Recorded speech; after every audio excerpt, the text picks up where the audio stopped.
मरियम नवाज़ इस्लामाबाद में आके आज उन्होंने पब्लिकली एक स्टेटमेंट दिया और कहना ये चाहिए कि ये दूसरा उनका स्टेटमेंट था, आज उसके ऊपर मोहर तस्दीक सब्त कर दिया है कि नहीं अब ये अदम एतमाद तो लाएंगे, कामयाबी या नाकामी है तो आने वाले दिन बताएंगे, लेकिन अदम एतमाद वो लाएंगे। कहा क्या उन्होंने, सुनिएगा।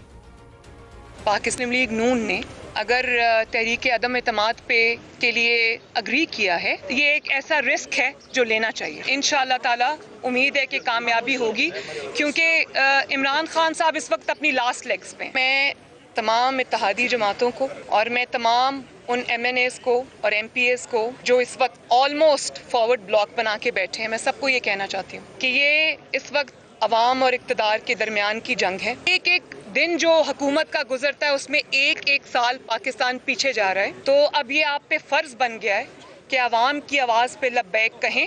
इमरान खान साहब की जो जराइम की फहरिस्त है वो बहुत तवील है, एक एक पाई का हिसाब आपको देना होगा।